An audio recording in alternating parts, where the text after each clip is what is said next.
Et ouais, c'est déjà l'heure.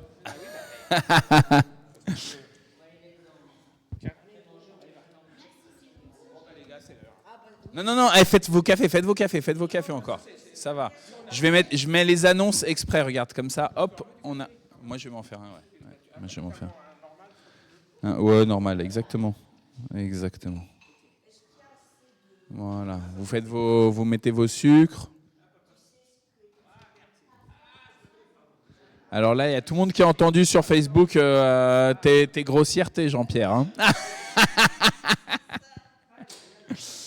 Alors, il y a encore marqué écho du silence dans les annonces, mais en fait, il n'y a plus écho du silence, c'était vendredi. Testament, j'avais 7 ans. Eh ben, il est beau. Il est beau. Magnifique. C'est ma mère qui l'avait gardé. En version synodale. C'est bon, il y a Riri qui est... Attends, je regarde juste. Riri, suis ton maître.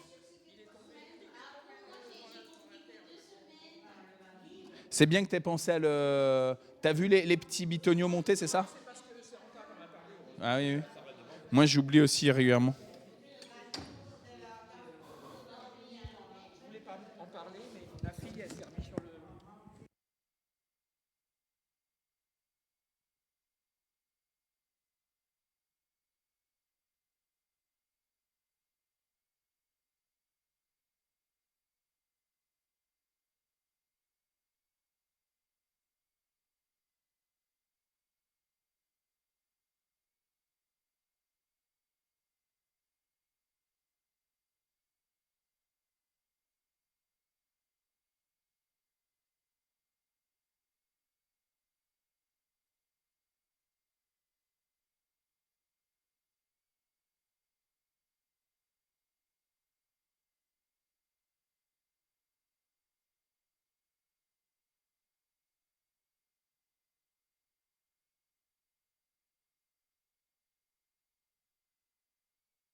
Ok, les amis, on y va? Tu veux l'appareil? Ok. Tu as appris que le pasteur de Milan a démissionné? Ah non.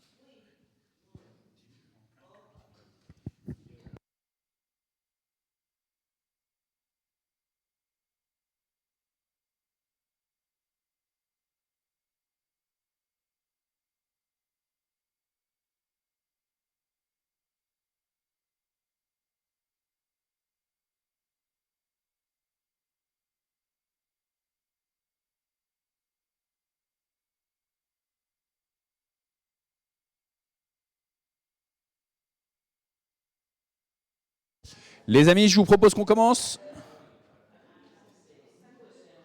Hop. Voilà.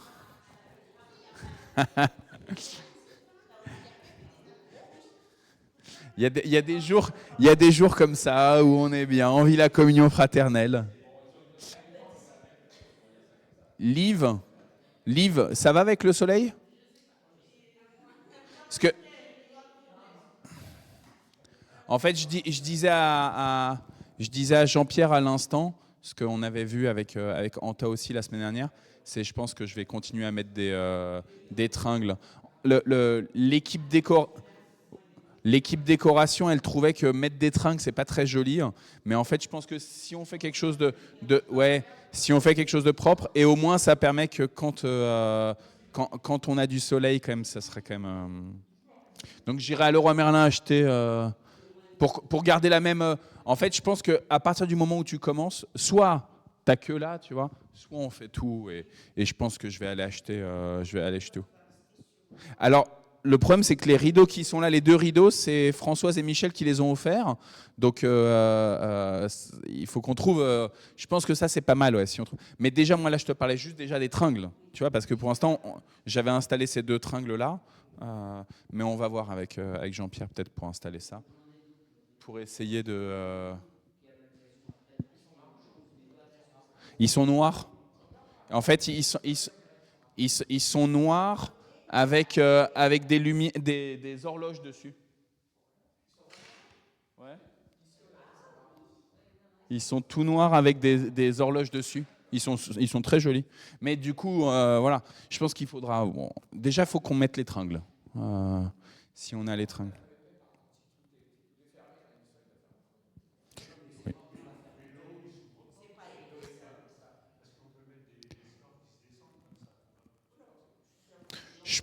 Ouais, je pense que là, réellement, tu vois, tu les ouvres comme ça. Je pense que c'est pas trop. Parce que, ouais, mais tu vois, je pense que toucher les fenêtres en tant que telles, même si c'est juste posé, hein. Ouais, je pense que c'est. Ouais, ouais, ça. Ouais. En fait, c'est ça. Tu vois, c'est ce que je pense avec ce que je disais à Jean-Pierre aussi. C'est que si tu mets un côté, il faut faire un truc équilibré et mettre de l'autre, par contre. Tu vois. Donc, parce que sinon, ça fait un truc un peu. Ouais.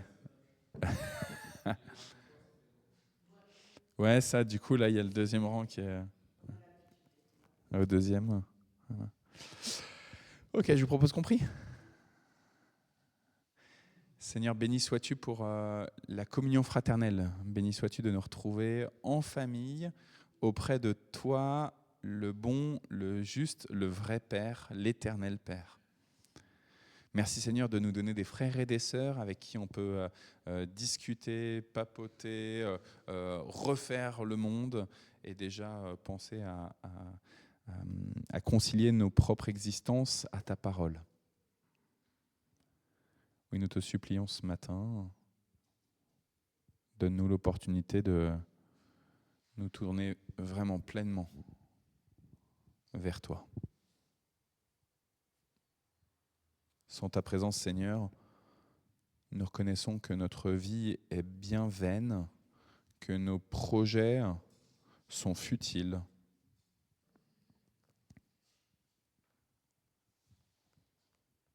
Alors oui, prends la place. Fais disparaître en nous tout ce qui ne souhaite pas ta présence, tout ce qui lutte contre toi. Et s'il faut que tu viennes toucher notre hanche et que nous devenions des boiteux, Seigneur, eh bien, à ta gloire et à ton honneur, pour notre salut et pour le salut de ce monde. Amen. On lit le psaume ? Alain, je te laisse démarrer. On regarde sur l'écran pour que ce soit plus facile. Comme ça, on a tous la même version. Hein. Tu prends sur l'écran le psaume ? D'accord, ça, tu vois, j'avais mis les psaumes. Ouais, mais pas le 119 là.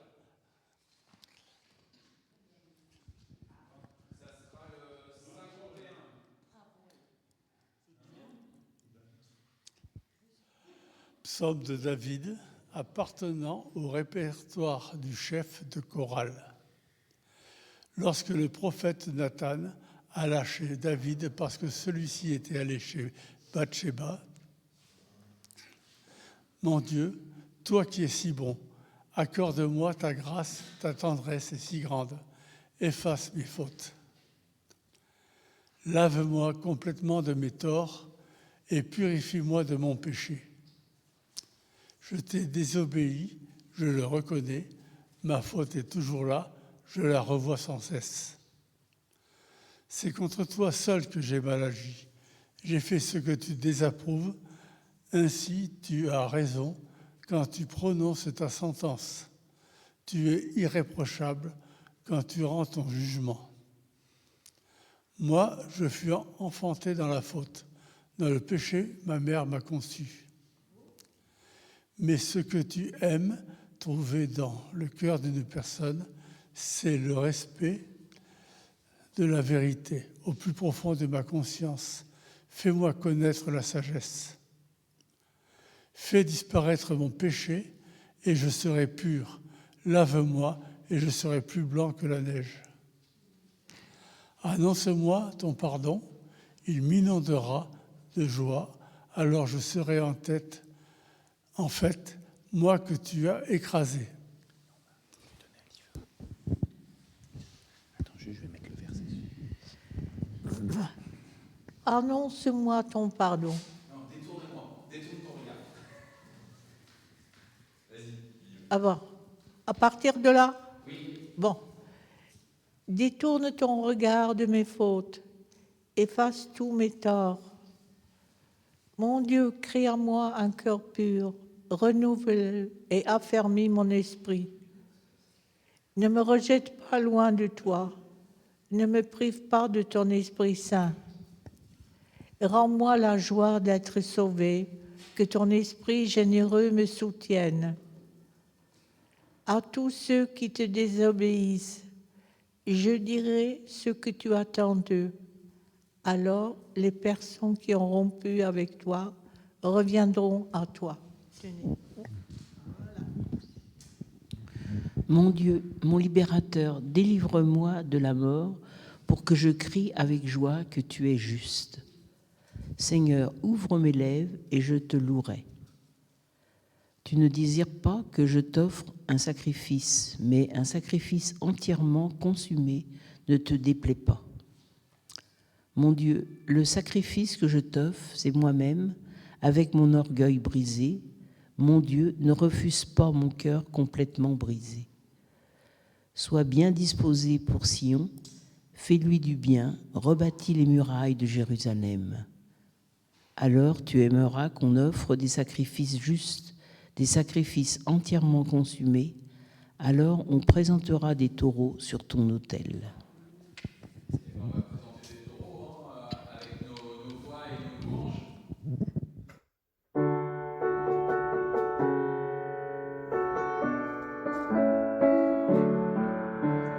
Tournez les yeux vers le Seigneur et rayonnez de joie. Chantez son nom de tout votre cœur, il est votre sauveur, c'est lui votre Seigneur. J'ai cherché le Seigneur et il m'a écouté, il m'a guéri de mes peurs et sans fin je le louerai. Tournez les yeux vers le Seigneur et rayonnez de joie. Chantez son nom de tout votre cœur, il est votre sauveur, c'est lui votre Seigneur. Dieu regarde ceux qu'il aime, il écoute leur voix, il les console de leur peine et il guide leurs pas. Tournez les yeux vers le Seigneur et rayonnez de joie. Chantez son nom de tout votre cœur, il est votre sauveur, c'est lui votre Seigneur. Ceux qui cherchent le Seigneur ne seront privés de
Ta parole est la vérité, les lumières sur mon sentier.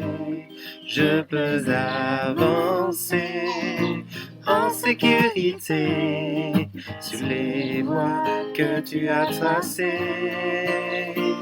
Amen, Amen. Ce que ta bouche a dit, ta main l'accomplit. Amen, Amen. Loué soit l'Éternel.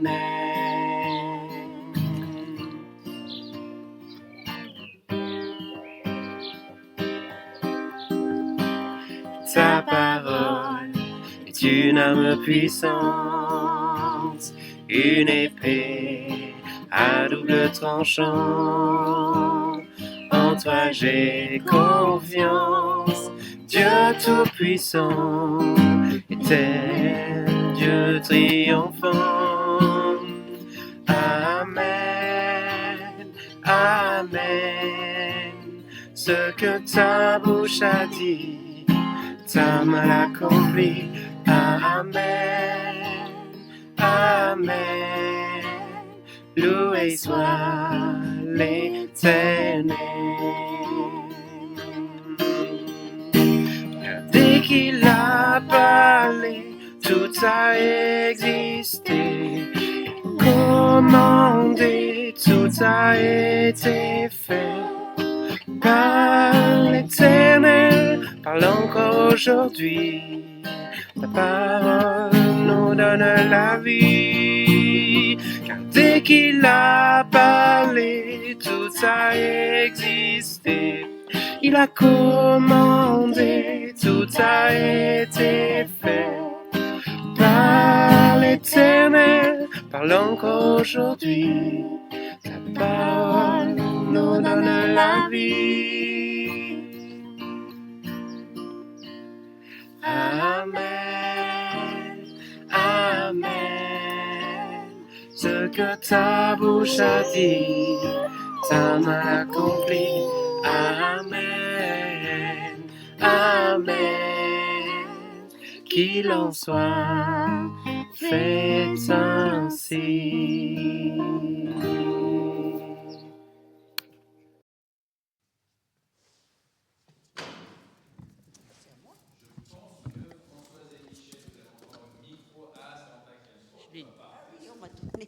On a un texte un petit peu long, donc je pense qu'on va tous pouvoir y lire un petit peu. On est chez Luc, chapitre 7, et il y a 50 versets. Après avoir fini d'adresser toutes ces paroles à la foule qui l'écoutait, Jésus se rendit à Capharnaüm. Là, un centurion avait un serviteur qui lui était très cher. Ce serviteur était malade et près de mourir.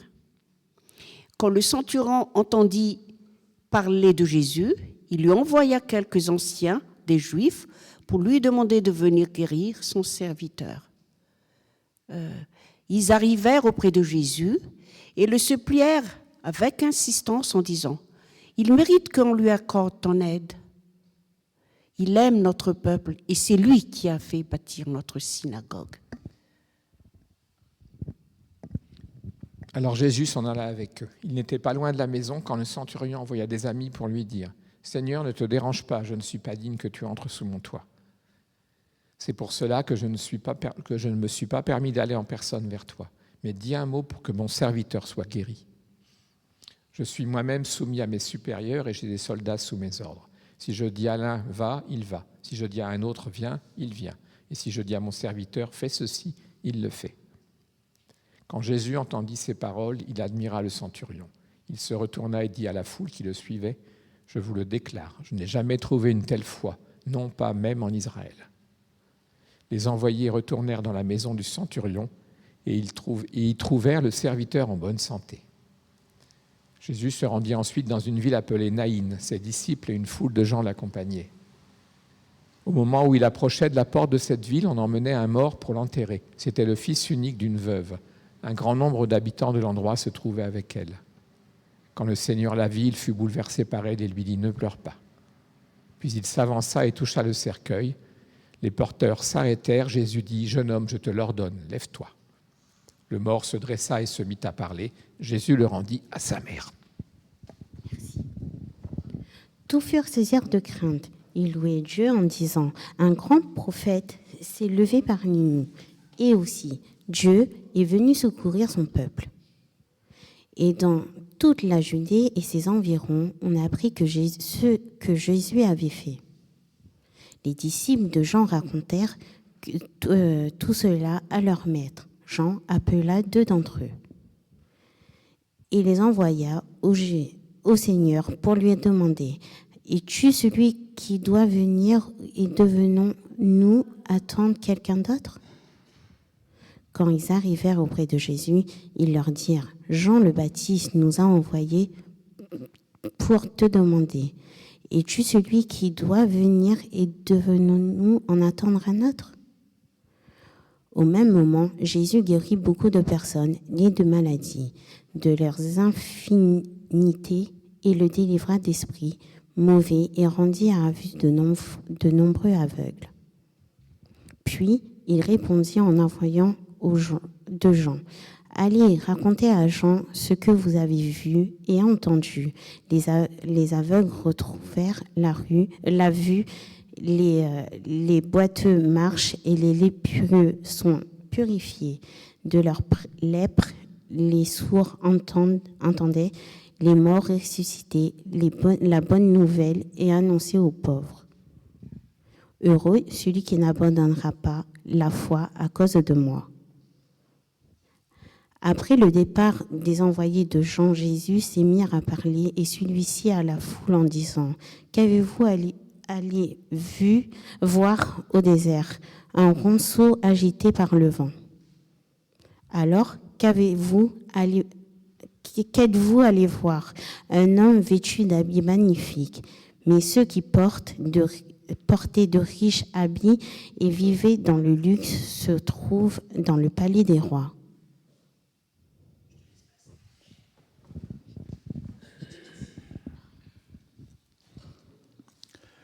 Qu'êtes-vous donc allé voir? Un prophète? Oui, vous dis-je, et même bien plus qu'un prophète. Car Jean est celui dont l'Écriture déclare « Voici que j'envoie mon messager devant toi, pour préparer le chemin devant toi. » Je vous le déclare, ajouta Jésus, il n'est jamais né personne de plus grand que Jean. Pourtant, celui qui est le plus petit dans le royaume, dans le règne de Dieu, est plus grand que lui. Tout le peuple et les collecteurs d'impôts l'ont écouté.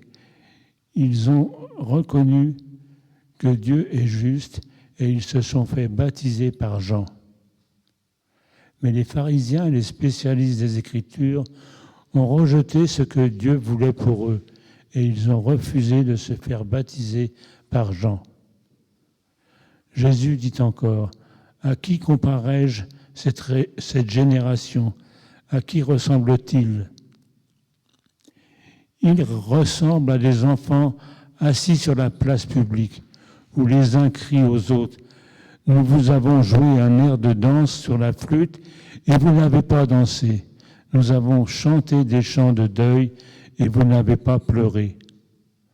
En effet, Jean le Baptiste est venu, il ne mange pas de pain et ne boit pas de vin. Et vous dites, il est possédé par un démon.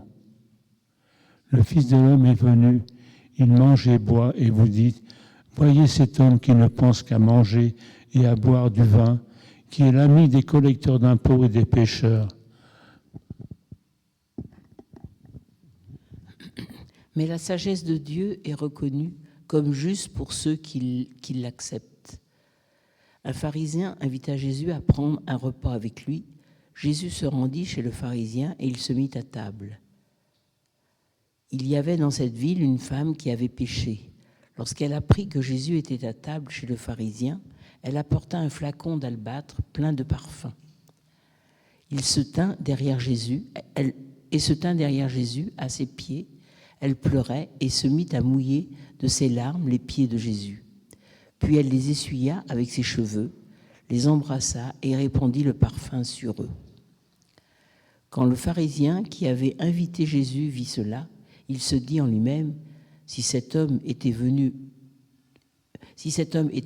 un prophète, il saurait que cette femme qui le touche et qu'elle est une femme qui a péché. Jésus prit alors la parole et dit au pharisien, « Simon, j'ai quelque chose à te dire. » Simon répondit, « Parle, maître. » Et Jésus dit, 2 hommes devaient de l'argent à un prêteur. L'un lui devait 500 pièces d'argent et l'autre 50. Comme ni l'un ni l'autre ne pouvaient le rembourser, il fit grâce de leur dette à tous les deux. Lequel des deux l'aimera le plus? Simon lui répondit, « Je pense que c'est celui auquel il a fait grâce de la plus grosse somme. » Jésus lui dit, « Tu as raison. » Puis il se tourna vers la femme et dit à Simon, « Tu vois cette femme, je suis entré chez toi et tu m'as donné de l'eau pour mes pieds. Mais elle m'a lavé ses pieds de ses larmes et les a essuyés de ses cheveux. »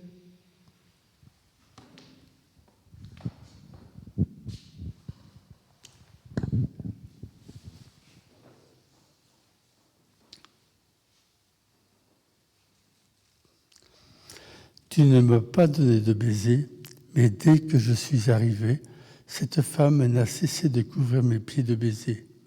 Tu n'as pas répandu d'huile sur ma tête, mais cette femme a répandu du parfum sur mes pieds.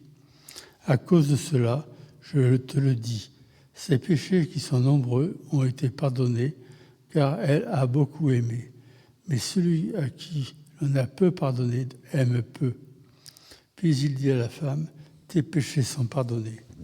Ceux qui étaient à table avec lui commencèrent à dire entre eux, qui est cet homme qui prétend pardonner les péchés? Mais il dit à la femme, ta confiance en moi t'a sauvée. Va en paix.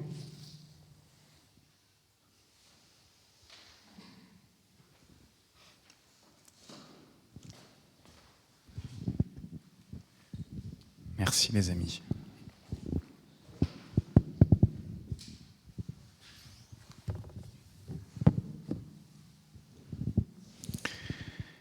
Il s'en passe des récits. Il s'en passe des récits.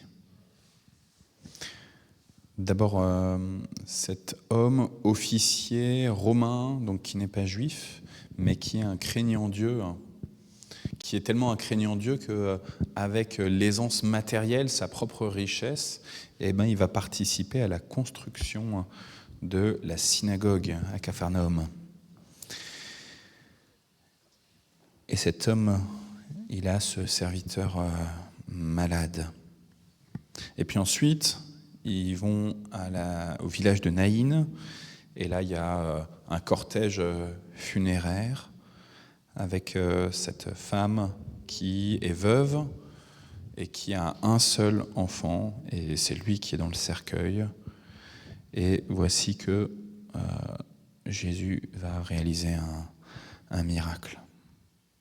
Et puis ensuite, les envoyés de Jean-Baptiste, qui viennent, envoyés par Jean-Baptiste, qui viennent voir Jésus et les disciples de Jésus pour comprendre, est-ce que c'est bel et bien lui le Messie ? Jean-Baptiste, il est en prison à ce moment-là. Il a été arrêté parce qu'il prophétisait, il annonçait de la part de Dieu ce qui lui semblait juste, pour, notamment à l'égard d'Hérode et à l'égard de tous ceux qui venaient vers lui dans le désert. Mais il était mis en prison et voilà, il s'interroge, les disciples. Ils ne s'interrogent pas pour eux-mêmes, ils s'interrogent de la part de Jean-Baptiste. Et donc ils viennent voir Jésus pour lui demander, est-ce que tu es bien l'homme qu'on attend ?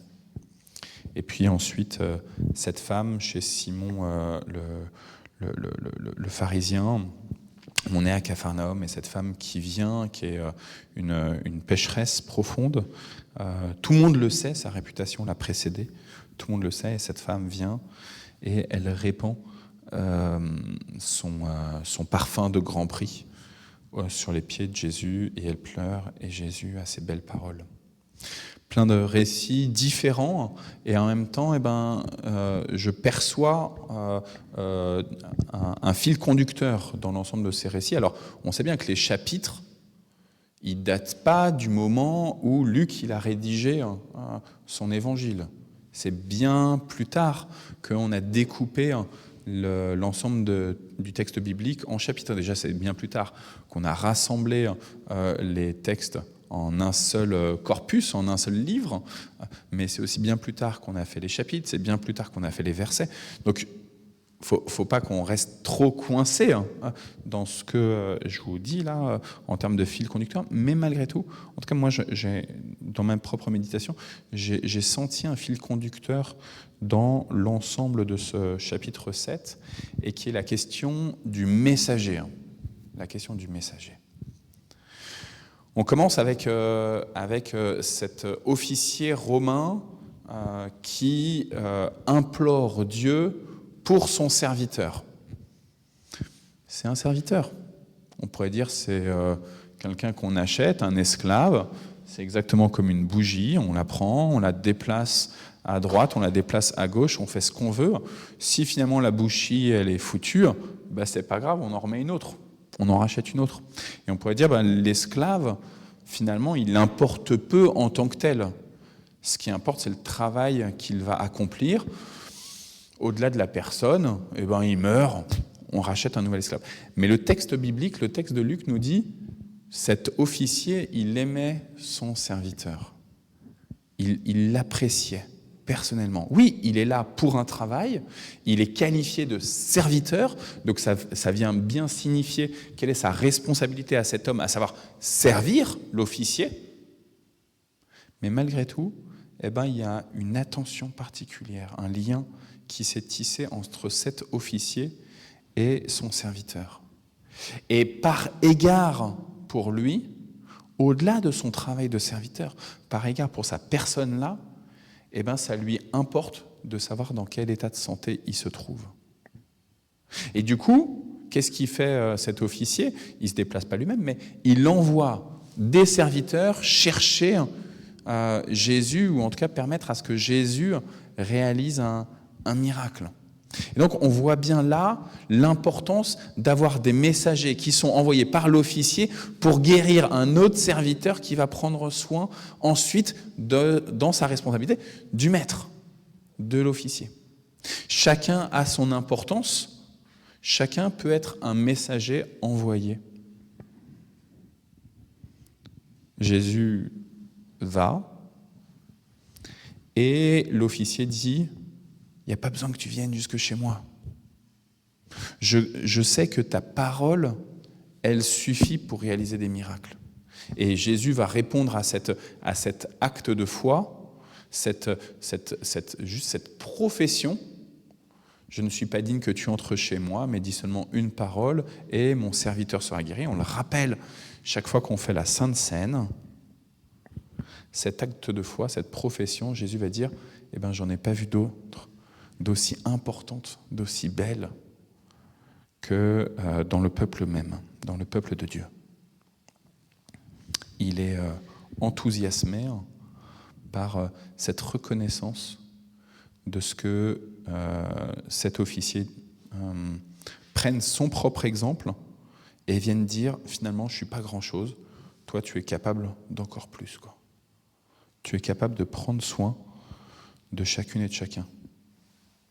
Et à nouveau, il aime son serviteur et il intercède pour son serviteur en reconnaissant que Jésus est capable à son tour d'aimer ce serviteur, qu'il ne connaît a priori pas. A priori pas. Après ce passage et cette guérison, on arrive au village de Naïn, et là il y a quelque chose qui m'interpellait dans la lecture, c'est mais là on n'a pas un messager directement qui est envoyé. Oui, mais le texte nous précise qu'elle est veuve. Et une femme veuve qui n'a pas une descendance pour prendre soin d'elle, matériellement parlant, et même dans l'ensemble de son vécu, et ben en fait elle est juste foutue, quoi. Elle est juste foutue. Il n'y a pas de caisse d'assurance vieillesse. Il n'y a pas de sécurité sociale. Et donc là, il y a aussi une notion de serviteur dans la figure du fils de la veuve de Naïn. Un enfant comme celui qui, non pas où on doit prendre soin de lui, mais comme celui qui va prendre soin de ses aïeux. Un enfant qui est là pour servir et pas seulement pour être servi. Je pense que par rapport à moi en tant que papa de jeunes enfants, Maëva aussi, je pense que là on a quelque chose à entendre aussi. Comment est-ce que nous, aujourd'hui, dans notre société, en 2025, eh ben, on doit à la fois aimer nos enfants, les servir, mais leur apprendre en fait au final à devenir des serviteurs, des messagers. Parce que oui, le fils de la veuve de Naïn, il est là et il va revivre, il va être ressuscité, non pour lui-même, mais pour prendre soin de ce que des personnes que Dieu a mis dans son environnement. Et plus encore que sa mère, et peut-être d'autres personnes encore aux alentours, ça va être même un proclamateur de ce que Jésus est capable de faire. Exactement comme on l'a entendu dans la bouche de l'officier à Capharnaüm, de cet officier romain qui vient et qui professe l'autorité du Christ, la seigneurie du Christ, sans dire messianité là. On n'est pas seulement en train de parler de Jésus comme envoyé de Dieu. On est juste en train de parler que Jésus, il a une autorité, il a un pouvoir qui est au-dessus de son propre pouvoir, lui, d'officier. Et ben le jeune homme, le fils de la veuve de Naïn, qui est mort et qui est ressuscité, il devient, j'ai envie de dire, à son corps défendant, il devient un messager de la bonne nouvelle. Le texte nous dit, cette parole se répandit à son sujet dans toute la Judée tout entière et dans les environs, à savoir, un grand prophète s'est levé parmi nous et Dieu est intervenu en faveur de son peuple. Parce qu'il y a un miracle, sur cet homme-là, il va pouvoir, non pas juste pour lui-même et sa propre vie, je vais bien, tout va bien, je suis riche, j'ai le pouvoir, j'ai l'autorité, j'ai toute la reconnaissance du monde, moi, cet homme-là, parce qu'il ressuscite, exactement comme le serviteur de l'officier romain, eh ben, il va pouvoir être à nouveau remis dans la marche d'être proclamateur que la bonne nouvelle arrive, le royaume de Dieu est bel et bien présent ici-bas, malgré tout ce qu'il y a de compliqué. Des messagers volontaires, pour l'instant on n'en est pas là, hein. Ils subissent le serviteur, il n'a pas demandé à Jésus sa guérison. Le fils de la veuve de Naïn, il n'a pas demandé sa résurrection. Ils subissent l'intercession d'autres personnes qui ont été des messagers pour eux-mêmes, pour qu'eux deviennent à leur tour des messagers.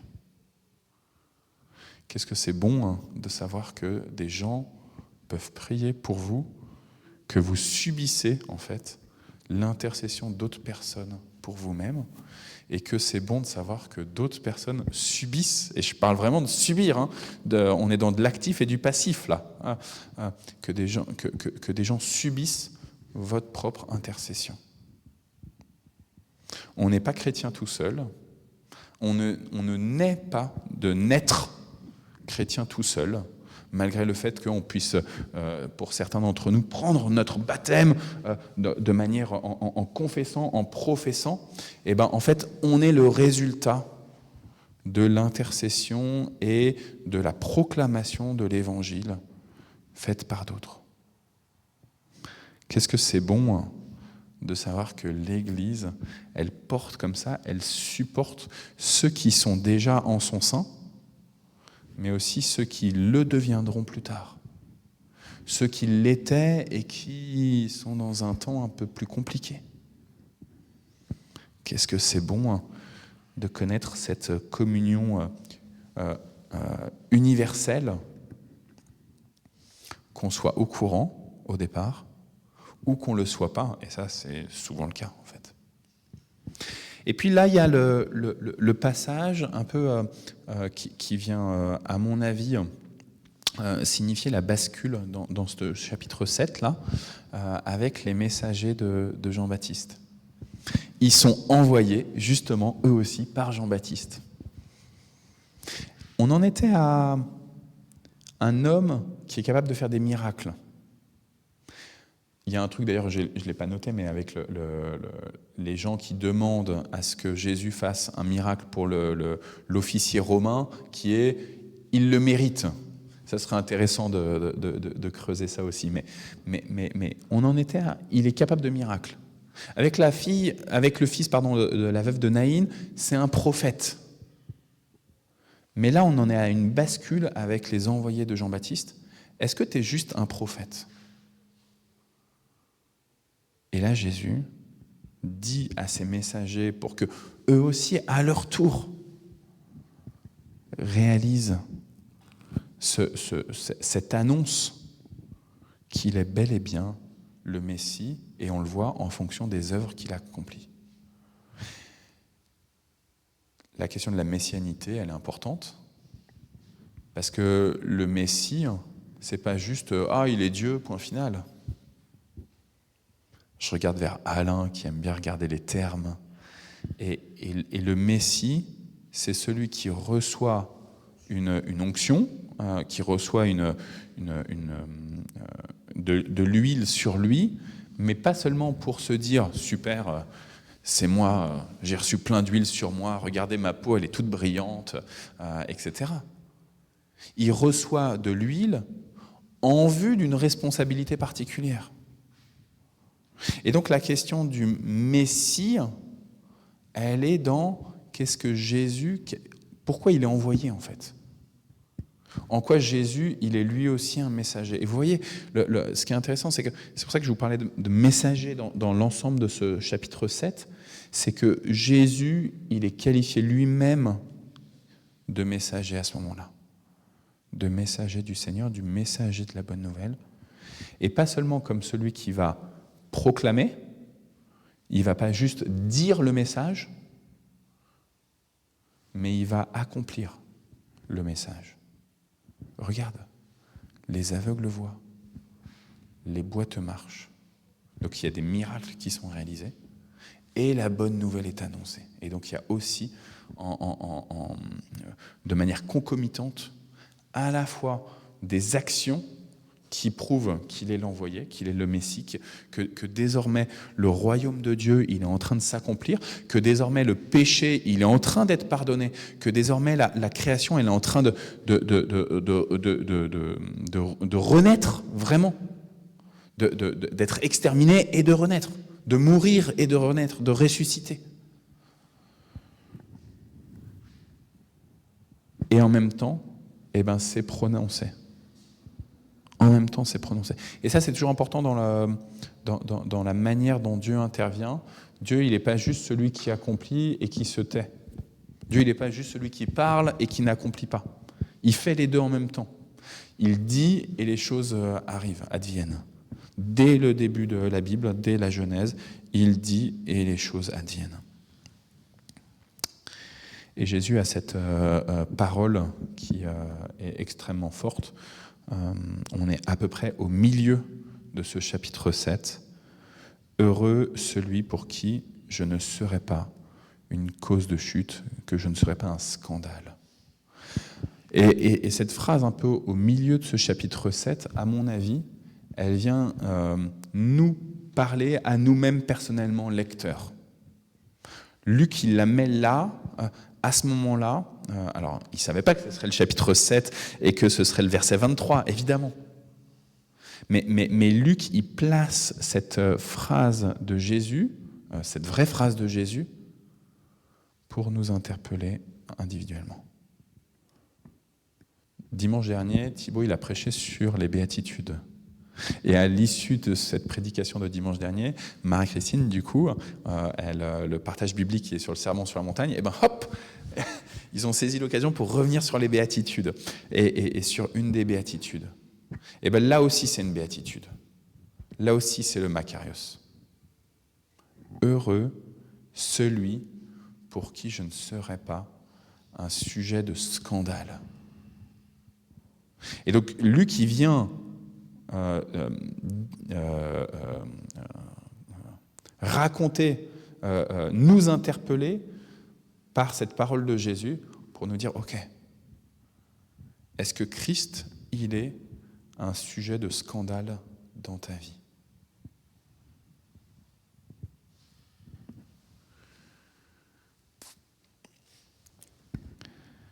Il y a chez Luc, ce mot de scandale, il revient que 2 fois. Dans les autres évangiles, il revient un peu plus fréquemment, mais chez Luc, il revient que 2 fois. Et la deuxième fois, c'est au chapitre 17. Je vous lis les quelques versets du chapitre 17. Jésus dit à ses disciples, « Il est impossible qu'il n'arrive pas de scandale, mais malheur à celui par qui les scandales arrivent. Il vaudrait mieux pour lui qu'on met à son cou une pierre de moulin, une meule, qu'on le jette dans la mer, que s'il scandalise un de ses plus petits de mes frères. Prenez garde à vous-même, si ton frère a péché, reprends-le. S'il se repent, pardonne-lui. S'il a péché contre toi 7 fois dans un jour, que 7 fois il revienne vers toi en disant « je me repens », tu lui pardonneras. Et puis les apôtres disent au Seigneur, augmente-nous la foi. Et après, il y a l'histoire de la graine de Sénévé. Puisse Christ ne pas être un objet de scandale pour nous-mêmes, mais je vous ai dit, Christ, il est un messager de la bonne nouvelle. Il est à la fois le message, il est ce qu'on a à dire, il est le message, mais il est aussi ce messager qui vient accomplir totalement, dire l'ensemble du message, de la première lettre jusqu'à la dernière lettre. Il est celui qui offre la plénitude du message, le premier chapitre, le dernier chapitre. Mais en même temps, il nous enjoint à nous aussi exactement comme le serviteur de l'officier, comme le fils de la veuve de Naïn, il nous enjoint à nous aussi entrer dans cette démarche d'être des messagers. Et donc, à quel point Christ peut être un objet de scandale en moi-même. Et donc, je demande, comme les disciples, Seigneur, augmente-nous la foi, augmente-moi la foi, pour justement pas que tu sois un objet de scandale pour moi-même, pour que ce qu'il y a dans ma vie de tous les jours, dans mes pensées quotidiennes, eh ben, ça ne vienne pas par rapport à ce que tu es, par rapport à ta maîtrise de ce monde, passé, présent et à venir, eh ben, qu'il n'y ait pas un décalage. Donc sanctifie-moi, mais permets aussi, comme Luc 17, que je ne sois pas un scandale pour les autres. Que je ne devienne pas un perturbateur de ce message que tu veux offrir. Tu es l'amour et tu aimes et tu veux aimer chacune des servantes et des serviteurs, chacun des serviteurs de ce monde. Et la création tout entière est appelée à servir le roi des rois. Elle a été créée pour ça, pour le service du roi des rois. Et puis du coup là on arrive, et là je vais m'arrêter là, on arrive sur la toute fin qui est intéressante de ce chapitre 7. Eh ben, on est chez Simon le pharisien. Et Simon le pharisien, il vient, il accueille Jésus, il vient, il le nourrit chez lui. Il lui a préparé un bon repas. Il veut servir Jésus. Il veut vraiment servir Jésus. Il y va de tout son cœur. En tout cas, il semble y aller de tout son cœur. Parce que la pensée profonde de Simon, c'est si Jésus était vraiment un prophète, il saurait ce qu'est cette femme. Et vous voyez en quoi Christ il devient un objet de scandale dans le cœur de Simon, dans les pensées de Simon, qui est là et qui dit « Ah non, ah ça, c'est pas des bonnes personnes, ah non. » Elles ne sont pas invitées. Elles ne sont pas invitées au royaume de Dieu. Elles ne sont pas appelées à participer parce que leur vie, elle est tellement dissolue. Tellement facile de juger. Tellement facile que Christ devienne scandale en nous-mêmes. Et comment est-ce qu'on réagit quand Christ vient nous corriger, comme il corrige Simon? Tu vois, je suis rentré, tu m'as pas lavé les pieds. Tu as eu beau préparer un beau repas pour moi, tu as eu beau préparer un gros poulet, plein de cuisses de poulet qui sont dans ton sac très lourd, t'as eu beau tout préparer, tu m'as pas lavé les pieds. Mais elle, regarde ce qu'elle a fait. Et la conséquence de cet acte de foi, de cette femme qui, elle n'est pas digne, exactement comme l'officier. Je ne suis pas digne que tu entres chez moi, mais dis seulement une parole et mon serviteur sera guéri. Eh bien, elle aussi, elle le sait dans son cœur qu'elle n'est pas digne. Elle le sait ce qu'on dit d'elle, qu'elle est pécheresse. Elle le sait que tout est dysfonctionnel dans son existence. Mais malgré tout, elle va pleurer. Elle va répandre ce parfum de bonne odeur aux pieds de Jésus et elle va pleurer et elle va laver ses pieds. Et Jésus va pouvoir lui dire à elle, et non pas à Simon, oui, tes péchés sont pardonnés. Tes péchés sont pardonnés. Viens, entre dans la joie de ton maître. Viens, tu es la bienvenue. Je te donne le laissez-passer pour la vie éternelle. Je te donne le laissez-passer pour le banquet d'éternité. Je te donne le laissez-passer pour être heureuse, Makarios. Béni sois-tu, toi qui viens dans ton humilité, dans le fait de te soumettre, de t'épancher comme ça jusqu'à mes pieds, dans un geste qui est complètement déshonorant. Et bien toi, tu es pardonné. Voilà, j'ai été un peu long, je suis désolé, mais je trouve que ce chapitre 7 était vraiment, vraiment fort. Mais je pense que vous avez aussi des choses à... Bah vas-y. Peut-être autre chose à dire. Je vais je vais pas parler de tout ce qui m'est venu en dégoûtant. Juste une petite chose, à chaque fois que je lis ça, je suis frappé quand Jésus dit de ceux qui sont nés d'hommes, enfin de femmes, d'hommes, Jean-Baptiste est le plus grand. Jean-Baptiste, il n'a pas fait de miracle, il n'a pas ouvert la mer Rouge, il ne s'est pas battu avec Dieu comme Jacob dont tu parlais, il n'a pas fait brûler 400 prophètes de Baal comme Ésaïe, il n'est pas monté au ciel comme Élisée, il n'a pas fait de choses, comme David qui avait le camp de Dieu. Voilà. Et pourtant, Jésus dit que c'est le plus grand parmi ceux qui sont nés d'hommes et de femmes. Ça nous questionne sur qu'est-ce que c'est d'être grand en Dieu, quoi. Voilà, c'est une chose. Après, tu parlais que l'Église, des chrétiens, et d'avant, d'après, voilà, servent pour les gens qui viendront à Dieu, quoi. J'avais un beau-frère que j'ai perdu de vue, qui était venu à l'église avec moi une fois, qui était ouvert à ça, mais il disait, moi je veux rencontrer Dieu moi-même, je ne veux pas passer par des hommes. Alors que Dieu se sert presque toujours d'êtres humains pour nous amener à lui, parce que je pense que il y a des gens qui sont venus à Dieu heureusement, directement comme ça, mais bon, le problème c'est qu'après on aurait tendance à s'enorgueillir si on trouvait Dieu comme ça, juste par ses capacités à soi, quoi. Donc il permet tout le temps presque qu'on doive s'humilier et accepter d'écouter des gens pour le découvrir, quoi. Voilà, il y aurait plein d'autres choses. Et même quand on est appelé à devenir un grand messager de Dieu, tu vois, comme l'apôtre Paul, il a fallu qu'il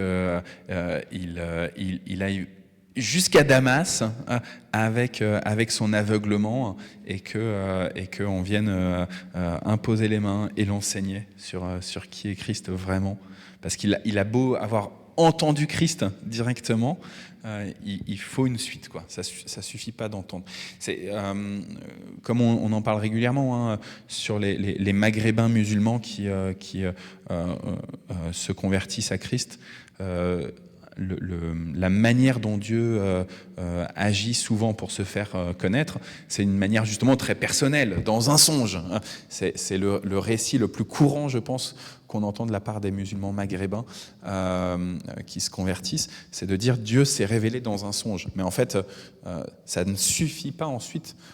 Il faut à un moment augmenter la foi. Et donc il faut le contact avec des personnes, de rentrer en église. Tu voulais dire quelque chose, Alain ?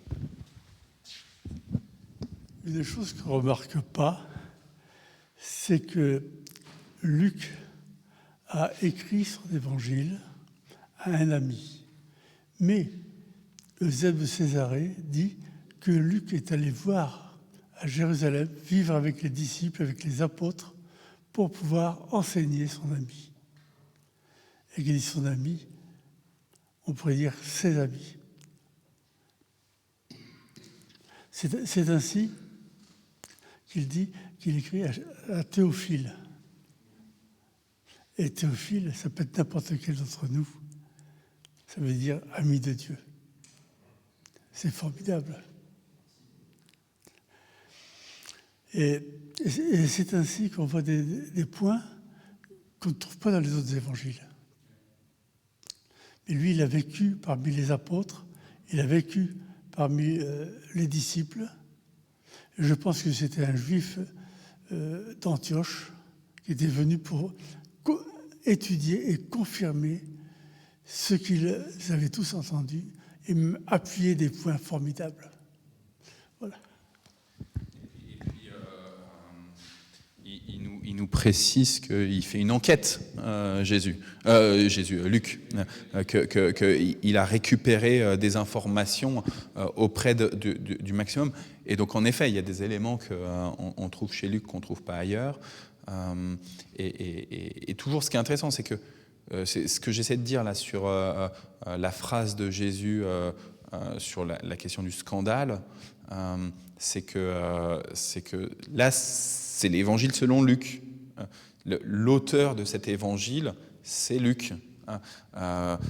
Et il écrit en pensant en effet aux amis de Dieu, mais n'empêche que les paroles qu'il donne, c'est vraiment les paroles de Jésus. Donc, il fait juste un travail de récupération des informations et d'organisation de ces informations pour nous. Pour nous.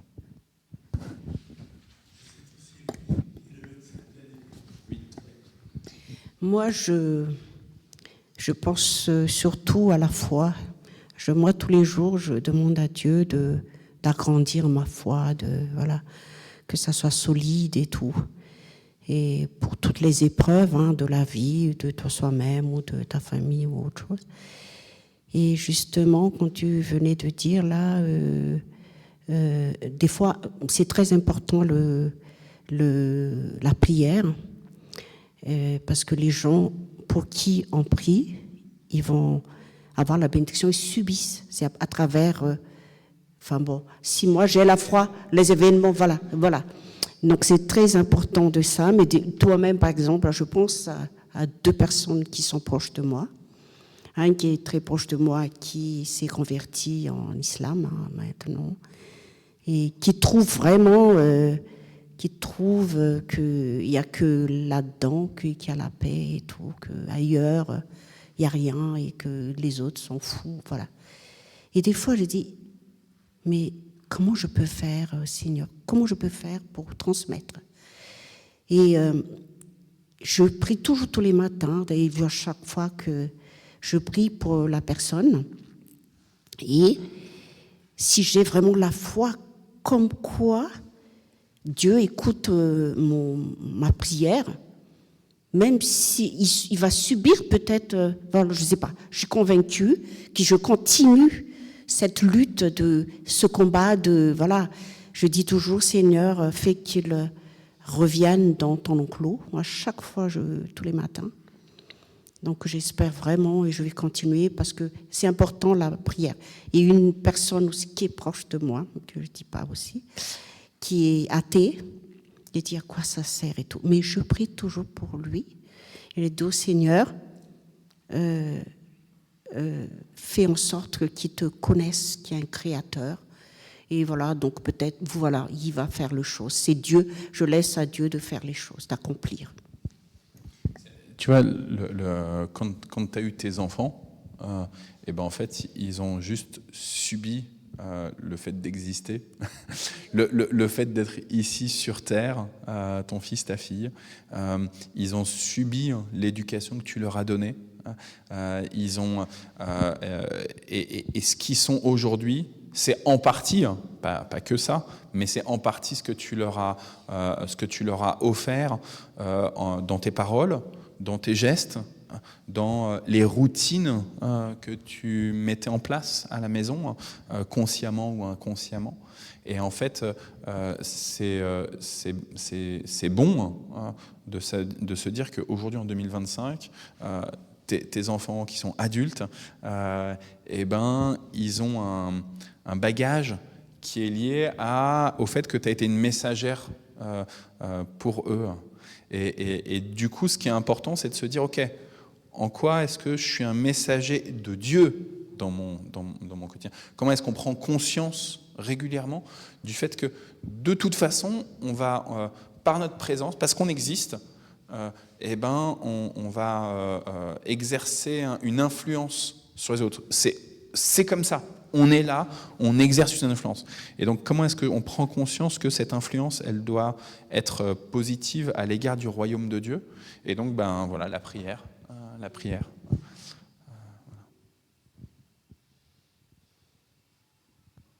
Non? Si, Françoise? Non? Il y a beaucoup de choses dans ce chapitre 7, mais Liv, tu voulais...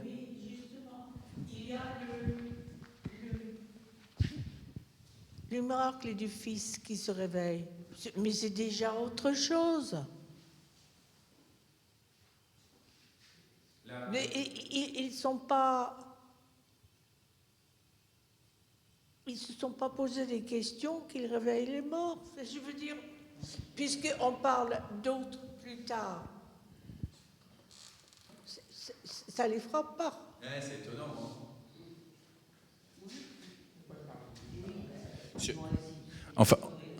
En fait, le fait que le fils de la veuve de Naïn, il ressuscite, mais Liv, elle dit, je comprends pas que tout le monde n'a pas compris ce qui se passait là.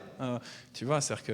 Et c'est fou cet aveuglement, ouais. Il y a des moments où on se dit, mais comment c'est? Mais en même temps, tu vois, on a tellement, depuis 2000 ans, tellement de témoignages de chrétiennes et de chrétiens qui sont passés d'une vie, alors comme là la femme pécheresse, tu vois, d'une vie qui était connue, reconnue comme étant dissolue, parce qu'on a tous des vies dissolues en fait, mais tout le monde ne le sait pas. Tout le monde ne le sait pas, tu vois. Et là, c'est connu. Ça fait 2000 ans qu'on a des gens qui sont dans des vies dissolues, qui sont connus pour ça, pour leur vie dissolue, qui vivent une conversion, et c'est réputé, on le raconte, tu vois. Et pourtant, ça ne change pas. Cas typique Saint-Augustin, tu vois. Saint-Augustin, c'était sexe à gogo avec Saint-Augustin, tu vois. Saint-Augustin, il était d'une famille riche, c'était les banquets. Sa jeunesse à Saint-Augustin, c'était vraiment du grand n'importe quoi. C'est connu. C'est connu. C'est connu son passage, sa conversion, qui fait qu'il a compris que à quel point il avait agi de manière consciente ou inconsciente à l'opposé de celui qui est créateur de tout. Et donc toute la vie d'Augustin d'Hippone, elle est connue, et pourtant, ça change rien. Et pourtant, tu vois, ça fait partie des gens qu'on cite, Augustin. Mais c'était une résurrection avant qu'on commence à parler de résurrection. Oui. Alors, il y avait un enjeu à l'époque, un débat théologique, livre, qui fait qu'il y avait des gens qui pensaient qu'il y avait une résurrection au moment après la mort. Tu vois, c'était déjà dans les idées qu'il y a une vie après la mort. Pendant longtemps, le judaïsme considérait que au-delà de la vie terrestre, il n'y a plus rien. Mais à l'époque de Jésus, on pense que si le judaïsme rabbinique, il pense qu'il y a une vie après la mort. En fait, si tu veux, le judaïsme rabbinique d'aujourd'hui, c'est les descendants des pharisiens. Donc non, mais du coup, ça veut dire que ces idées-là, tu vois, qui étaient portées notamment par ceux du temple, là, les Sadducéens, ça a complètement été rejeté. Donc le judaïsme aujourd'hui, Si, le judaïsme croit à la vie après la mort, croit au paradis. Comme le judaïsme croit que, en fait, tout sera récapitulé au moment où tout le monde reconnaîtra l'élection du peuple juif. Et que c'est au moment où il y aura cette reconnaissance du monde entier que le Messie pourra revenir et que tout sera récapitulé vraiment. Tu vois, qu'il y aura cette résurrection absolue, cette nouvelle création. Mais c'est pas possible autrement, il y a la vie après la mort. C'est pas possible. Bah ouais, c'est ça. C'est juste illogique. C'est juste illogique. Mais Dieu, par rapport à notre logique humaine, il nous dit « Je suis illogique dans ta logique humaine ». Mais ma logique, qui te paraît complètement illogique, elle est plus forte et elle est plus puissante. Elle est plus merveilleuse, elle est plus... là, tu vois, on accompagne plusieurs couples pour des mariages avec Isabelle, et il y a une fiancée qui parle de son épout, et elle cherchait le mot pour définir des éléments caractéristiques de son époux. Et là, je lui dis, est-ce que réenchanter ton quotidien, ça marcherait? Elle me dit, c'est exactement ça que je voulais dire, Arnaud. Et en fait, toute la difficulté, c'est que nous, on espère que des humains vont réenchanter notre quotidien. Or, seul Dieu est capable de le sublimer, de redonner justement tout l'enchantement de ce monde qui est lié à la création elle-même. Tu vois, Dieu qui dans un élan d'amour, dit que la lumière soit. Et c'est magique, c'est merveilleux, c'est extraordinaire. Et c'est complètement illogique. Parce qu'on pourrait dire, bah non, parce que Dieu, il sait vraiment qu'il va y avoir de la ténèbre. Qu'il est stupide de dire que la lumière soit, il va y avoir de la ténèbre. Il est stupide de vouloir créer l'humain tout en sachant que l'humain va pécher. Il est stupide de faire cette création qui va se détruire. Mais Dieu, il réenchante complètement et il réenchante les vies en disant « tu es précieux à mes yeux, je suis un Dieu qui veut t'aimer, qui veut t'aimer. »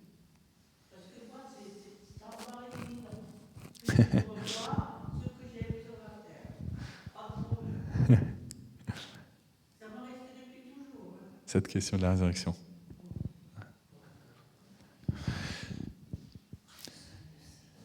Il est déjà 11h15. Maëva, tu voulais dire quelque chose? Michel? Non? Non. Françoise, tu voulais quand même rajouter quelque chose ou pas? Pardon. Ouais, non, vas-y. Ça, c'est notre compréhension humaine nous empêche de voir vraiment ce que Dieu veut nous dire, oui, et qu'on doit accepter avec notre foi. C'est notre foi qui nous fait comprendre, enfin, ou accepter plutôt. Pas forcément comprendre, mais accepter. Hein. Est-ce que Alain, tu peux juste nous relire dans ta Bible le dernier verset de Luc 7, s'il te plaît? Parce que j'ai beaucoup aimé la traduction, donc le tout dernier verset quand il parle de la femme et de sa foi. Parce que dans ta traduction, c'est pas le terme de foi, mais le terme de confiance. Je te redonne le micro. Le dernier verset. C'est ce que j'étais en train de chercher. C'est là. Mais peut-être qu'il faut prendre avant. Ouais.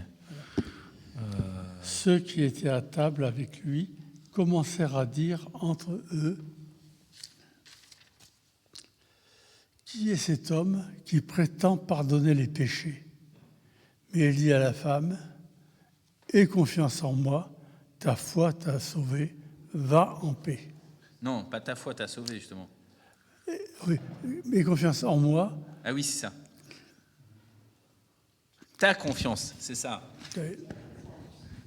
Ta confiance en moi. T'a sauvé. Voilà, ta confiance en moi t'a sauvé. Va en paix. Mais c'est ça. En fait, on est tellement marqué par ta foi t'a sauvé. Mais tu vois, ce que j'ai vraiment aimé quand tu l'avais lu tout à l'heure, tu vois, c'est ta confiance en moi t'a sauvé. Va en paix. Ta confiance en moi t'a sauvé. Évidemment que c'est la même chose.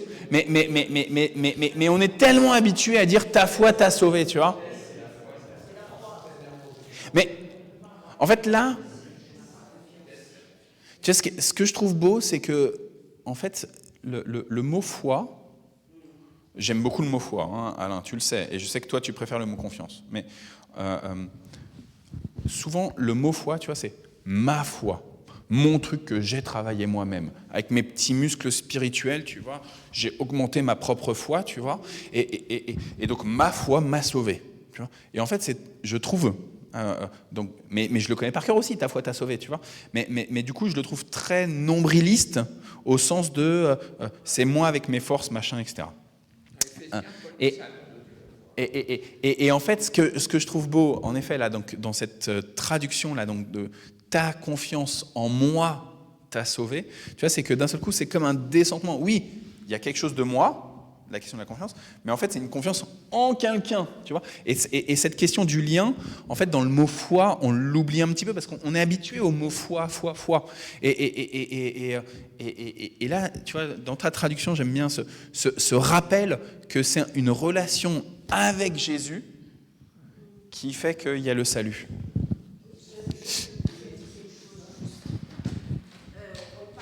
En parlant de l'officier, tu avais bien spécifié tout à l'heure que ce n'était pas par rapport au Messie. Alors, je me suis demandé, est-ce que c'est la foi ou la confiance qu'il avait, cet officier? Ou l'humilité aussi de dire, voilà, je suis un officier, mais cet homme-là, en parlant de Jésus, est plus grand que moi, qui peut faire quelque chose à distance, quelque part.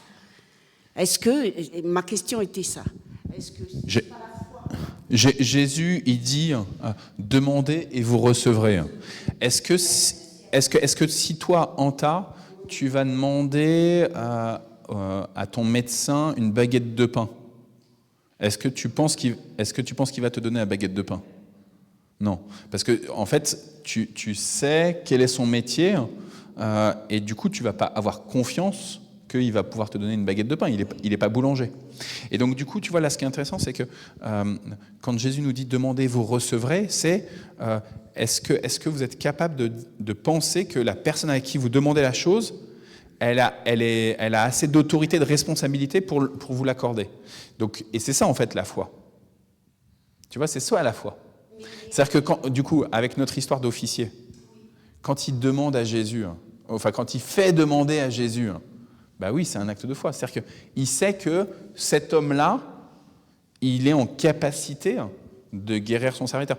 Est-ce que c'est une foi en Dieu, qu'il pense que Jésus est Dieu? Ça, c'est pas clair. Tu vois, ça, c'est pas clair. Mais bah, non, c'est une foi, tu vois. C'est-à-dire que c'est une vraie foi. La foi, c'est pas que la foi en Dieu. Par exemple, moi, j'ai foi que Isabelle, elle m'aime. Il n'y a rien à voir avec Dieu, là. Tu vois, il y a une question que j'accorde crédit, je reconnais de la confiance. Mais la foi et la confiance, c'est la même chose. Et si tu veux...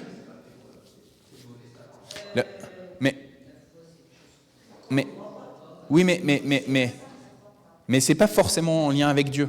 Justement, tu vois, le terme de foi, c'est ça qui est compliqué. C'est pour ça que c'était sympa que la traduction, là, elle parle de confiance, parce que justement, on a trop associé la notion de foi avec un discours religieux. Tu vois ? Et tu peux avoir foi en tout et n'importe quoi. Hier je regarde un humoriste qui fait du stand-up, tu vois, dans le Jamel Comedy Club, et il dit le diable est en moi, le diable est en moi. Il dit ça, tu vois, le gars, il fait le hard rocker, tu vois, et il dit le diable est en moi. Bah, à ce moment-là, il vient dire en quoi il a foi, tu vois. Mais c'est facile, et j'ai envie de te dire, parce qu'on est avec du diable, on est avec du Dieu, on est dans un... Mais quand tu dis, si moi je dis j'ai foi en toi, Anta, je crois que tu es en capacité de prendre la parole. Tu es en capacité d'aller voir les SDF dans la rue pour leur donner un colis au nom de Jésus. Et je te dis, j'ai foi en toi, Anta. Bah à ce moment-là, il n'y a pas directement Dieu. Tu vois, j'ai confiance que tu es capable. De discuter, bien sûr. On s'édifie tous. Ouais. Grec, ouais. Ah, dans la lettre aux Hébreux. Ok.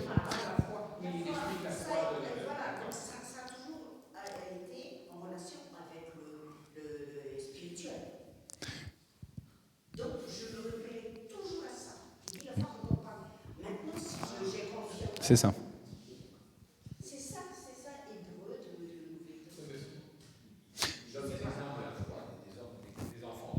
Oui.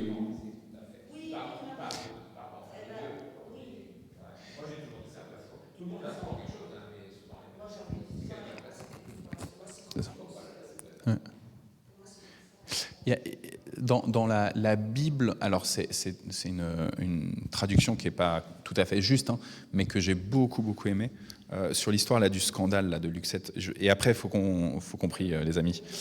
Mais écoutez bien, donc, sur l'histoire du scandale là, ils sont heureux, il est heureux celui pour qui je ne serai pas un sujet de scandale.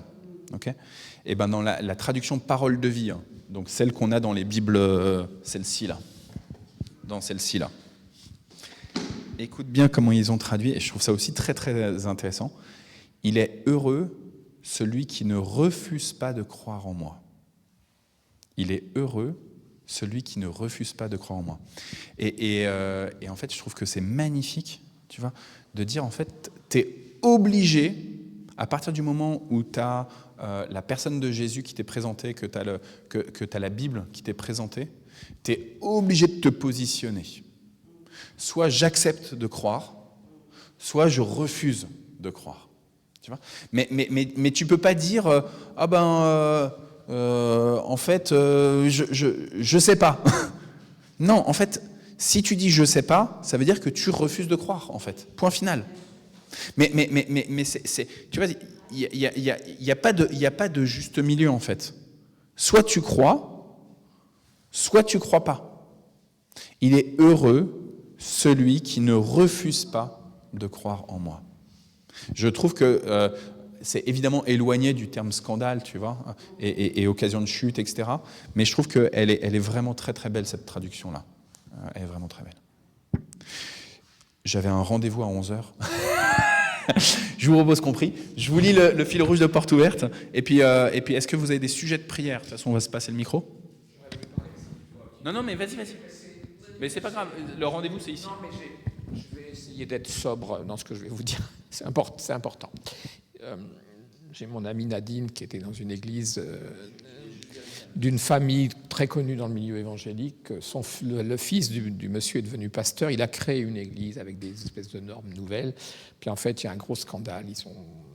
Vis-à-vis de lui, il y a eu des abus dans son église. L'église est fermée. Il y aura sûrement des suites judiciaires, ça va loin. Et c'est quelqu'un qui était invité partout parce qu'il était brillant, il parlait bien, il apportait une espèce de souffle nouveau. On aime beaucoup les souffles nouveaux, mais voilà, donc, tout ça s'est retombé comme un soufflet. Il n'y a pas de choses nouvelles. Il n'y a pas de choses nouvelles avec le Seigneur. Il faut juste suivre ce qui s'est déjà fait. Et à côté de ça, il se trouve que, je ne vais pas vous en dire de trop, mais j'ai rencontré l'année dernière 2 personnes, une début d'année, une fin d'année, des dames chrétiennes engagées qui semblent penser que le pardon est une option pour nous chrétiens. Donc tout ça, j'ai beaucoup parlé avec ma copine. On s'est dit, il faut vraiment qu'on prie les uns pour les autres, qu'on prie pour les pasteurs, pour ceux qui enseignent, pour ceux qu'on se soutienne. Vraiment, c'est un sujet tellement important. On est faible. Jésus a dit, sans moi, vous ne pouvez rien faire. On ne peut rien faire sans lui. On s'enorgueillit tellement facilement, on se perd tellement facilement, on est tellement faible. On a vraiment besoin de se soutenir dans la prière de ce côté-là. On parle beaucoup pour les malades, mais prions pour notre santé spirituelle à chacun et qu'on ait la force de dire non devant quand le diable vient nous chatouiller. Voilà ce que je voulais demander. Et puis parce qu'on sait aussi que chaque chrétienne et chrétien qui tombe, c'est un objet de scandale. Et il suffit de penser aux grands éléments médiatisés ces derniers mois au sein de l'Église catholique, mais au sein du protestantisme, on a la même chose.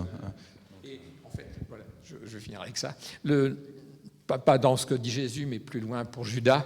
Le mot scandale, c'est le grec scandalon. C'est pour ça que j'aime bien qu'on dise scandale. Et scandale, ça veut dire faire tomber les autres dans le péché. Voilà. Donc prions les uns pour les autres pour qu'on ne soit pas un objet, qu'on ne fasse pas tomber dans le péché nos frères. Et le péché, je rappelle, c'est quoi? C'est le fait d'être éloigné de Dieu. Donc en fait, c'est-à-dire que mon comportement, c'est pas juste, il va faire que l'autre, il va devenir voleur, par exemple. C'est pas ça en fait. C'est que à cause de mon comportement, l'autre va dire Dieu n'existe pas. Je veux rien avoir avec Dieu, avec les chrétiens, etc. Et en fait, c'est ça qui devient scandale. C'est-à-dire que des gens, à cause du comportement, non pas de l'Église en tant que telle, mais de gens de l'Église, de chrétiens de l'Église, des hauts, des petits, tous, on est des serviteurs, on est des envoyés, on est des messagers, on porte juste parce qu'on existe. Et parce qu'on existe en Christ maintenant, parce qu'on a fait le choix de se convertir, on a fait le choix de croire en Christ, du coup, on a une responsabilité. On ne peut pas faire n'importe quoi. On ne peut juste pas faire n'importe quoi, parce que ce qu'on va amener, ça peut permettre à des gens de connaître, de faire le choix de suivre Dieu, mais ça peut aussi les envoyer à ne pas suivre Dieu. Et des chrétiens qui peuvent se... Oui, bien sûr. Est-ce qu'il y avait d'autres sujets de prière avant que je lise Porte Ouverte? C'est surtout Lydie et Nicole. Voilà. Parce Lydie a vraiment des problèmes de santé et pas facile à trouver. Et Nicole, bien sûr, avec tout son dévouement, elle est épuisée. Et maintenant, je dois dire que le Seigneur veut que nous soyons des disciples. Or, disciples, ce sont des élèves, donc toujours à la recherche de ce qu'il veut nous enseigner pour pouvoir parler, pour pouvoir prier, pour pouvoir intercéder. Ne vous faites pas appeler maître parce qu'un seul est votre maître. Ne vous faites pas appeler père parce qu'un seul est votre père. Moi, c'est pas, j'ai pas de réflexion à faire sur le passage. Non, c'est pour la prière. Je pense que c'est la prière que tu voulais. Comment ? Est-ce que tu as un sujet de prière? C'est ça la question. Est-ce que tu as des sujets de prière? Oui, c'est une réponse aux prières, en fait. Parce que la semaine dernière, j'ai été passer un examen chez l'orthoptiste et qui m'a dit, avec surprise, que j'avais plus rien. Ouais. C'est en fait, le nerf optique a été dégagé de l'agression qu'il a subie. Donc maintenant, tu vois les lignes comme il faut sur la route. Et puis, surtout, je ne vois plus double. Et en plus, il y a une chose qui m'était restée plus longtemps, mais qui est partie, c'est par exemple un cylindre, enfin une circonférence, et bien, je la vois ovale. Je ne vois plus le ballon de football, je vois le ballon de rugby. Sur les tasses, par exemple. Ouais. À toi, merci Seigneur, parce que je sais que beaucoup de gens ont prié pour ça. Du coup, on prie pour ton orthoptiste aussi. Si le Seigneur te l'a mis sur ta route, c'est aussi pour que tu puisses être un messager pour lui.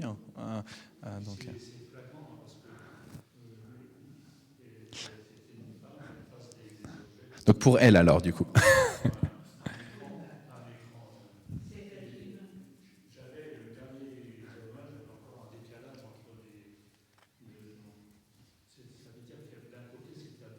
Ouais. Merci Seigneur, merci Seigneur. Du coup, il y a quand même, il va y avoir des contrôles quand même ou pas du tout? Si j'avais des problèmes,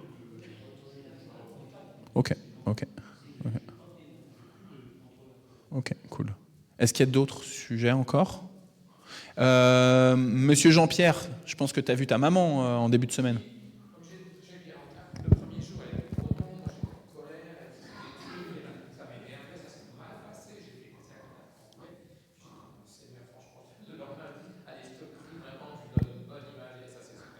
Bon, merci. Merci Seigneur. Merci Seigneur. Ok. Le fil rouge de Porte Ouverte, il nous parle de la Syrie, parce que depuis la chute de Bachar al-Assad, donc il y a ce gouvernement de transition, mais en fait, il y a une vague de violence. Est-ce que, Anta, tu veux bien le lire, parce que j'ai mon rendez-vous qui m'appelle là. Donc, je te laisse le lire, et comme ça, je vais juste aller dehors pour mon rendez-vous.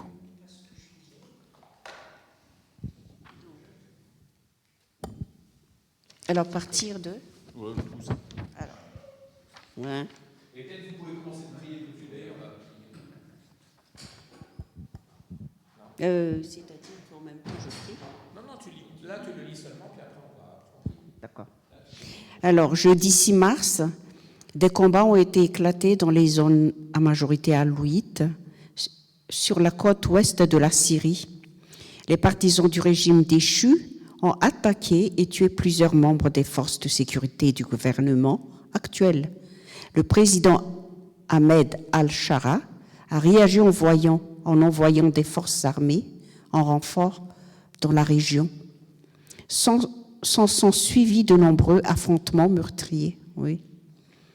Au cours de ces 4 derniers jours, plusieurs centaines de personnes ont été tuées.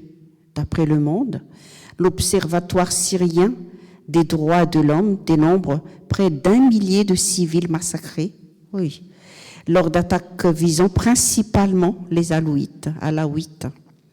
L'Observatoire ajoute que plusieurs centaines de membres des forces de sécurité et de combattants pro-Assad ont aussi perdu la vie. À ce jour, Seules 3 victimes chrétiennes sont confirmées. Mais les chrétiens de Syrie vivent dans une peur grandissante.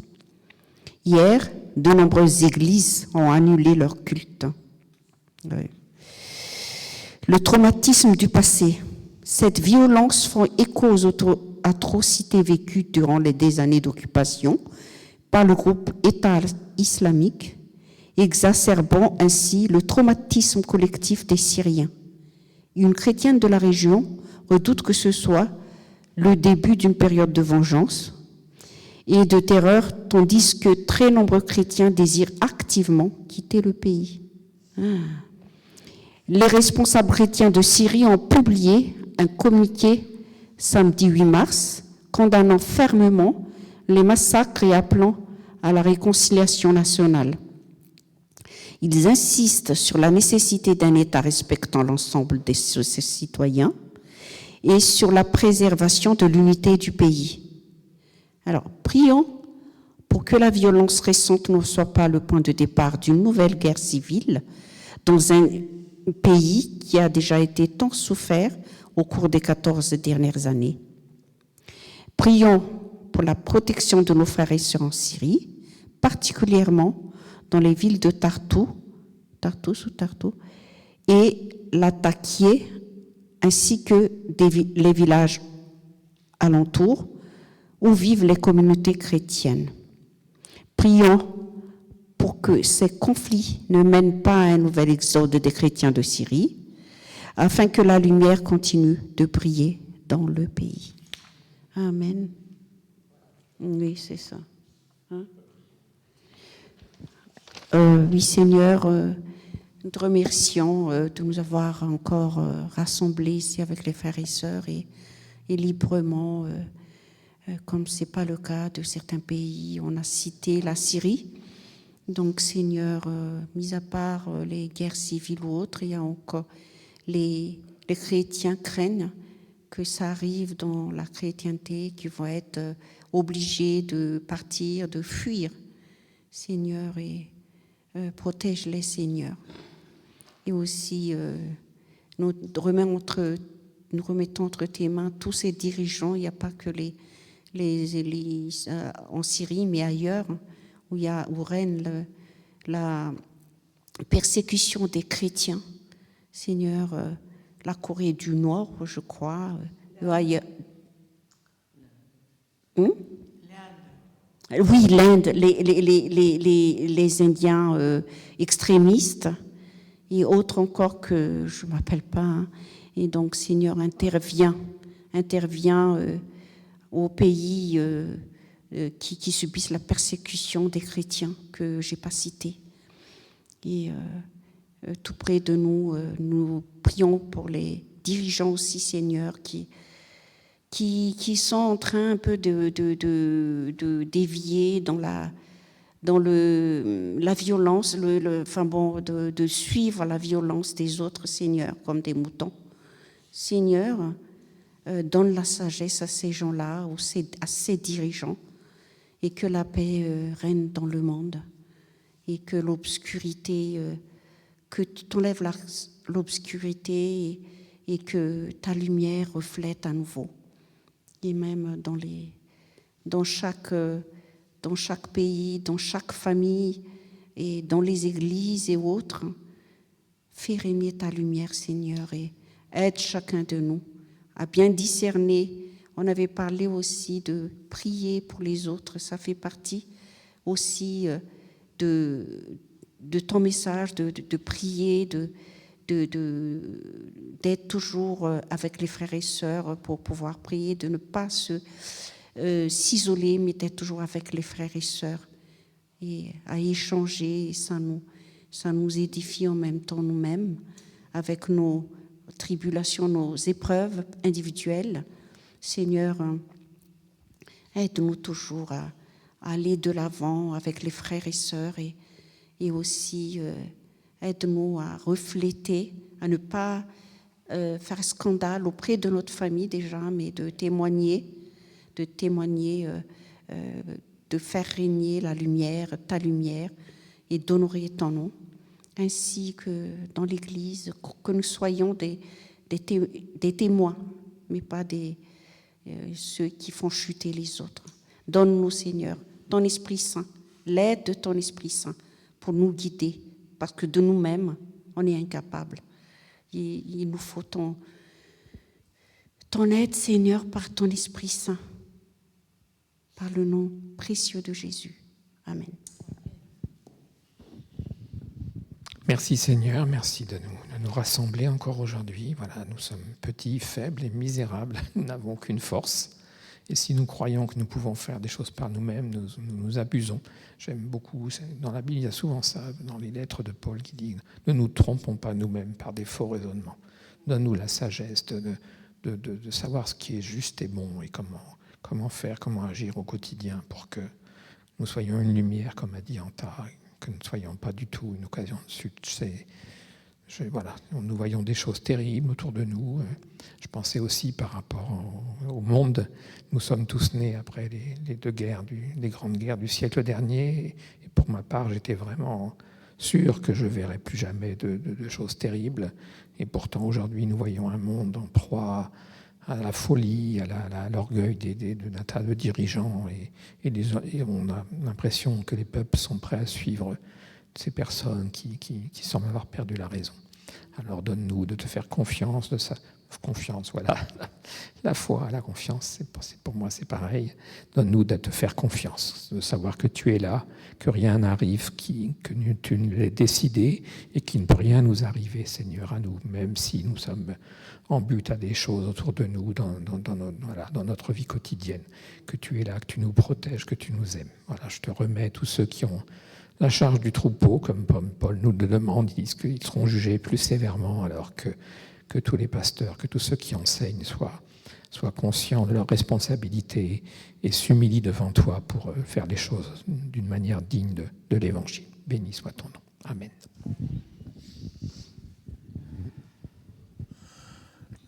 Oui, Seigneur, je voudrais d'abord te remercier pour ce que je viens de partager, Seigneur, que tu m'as guéri de ce problème de visuel, Seigneur. Alors, merci encore parce que ta bonté n'a pas de limite, Seigneur. Alors, je sais que nous prions aussi pour ces pays où la violence règne, Seigneur. Et moi mon souhait, Seigneur, mon désir, c'est que tu soulages les souffrances aussi bien des chrétiens que des autres ethnies, Seigneur, ou autres dénominations, parce que c'est toujours le peuple qui souffre, et peu importe leur dénomination, Seigneur, je sais que tu aimes chacun d'eux, qu'ils soient chrétiens ou qu'ils soient d'une autre confession. Alors, Seigneur, abaisse ta grâce et ta miséricorde sur tous ces peuples. Au nom de Jésus. Amen.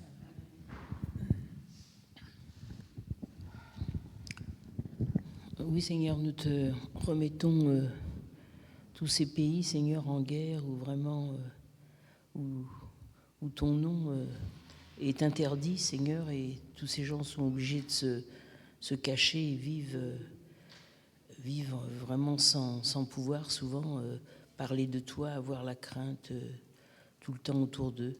Seigneur, combien nous devrions être heureux, Seigneur, pour l'instant, nous, dans tous ces pays où vraiment il nous manque souvent la hardiesse, parce que nous pourrions, Seigneur, nous pouvons faire.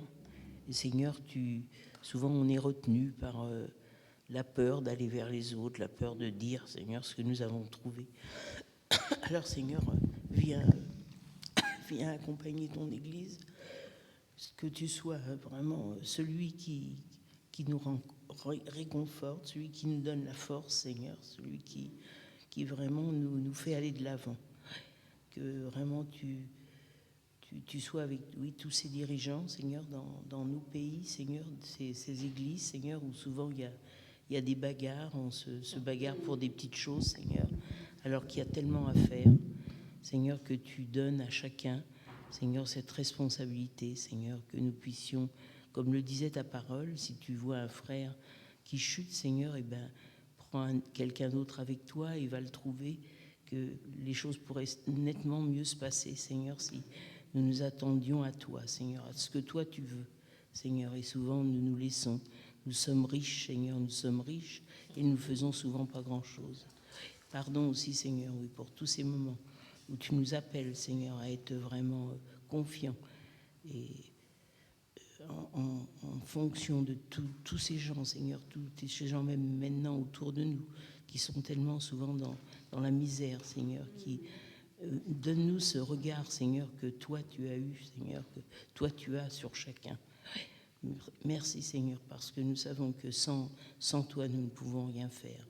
Nous te remettons aussi ceux qui ne sont pas bien, tu vois, chez Alain, Seigneur, Lydie, Nicole, Seigneur, les uns les autres, que tu les aides, Seigneur, à trouver une solution pour ce logement, qu'ils puissent être soulagés, Seigneur.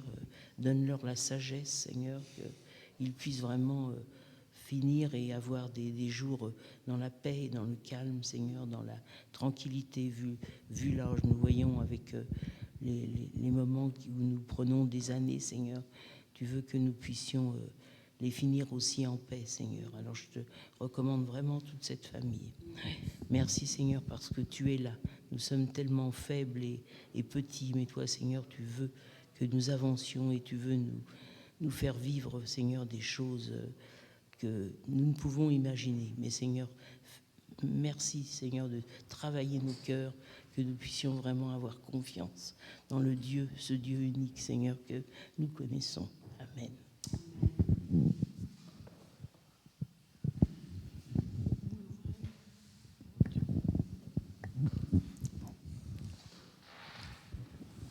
Merci Seigneur de nous donner cette liberté pour que nous puissions te prier, t'invoquer, implorer ta présence et les délivrances que toi seul peux opérer.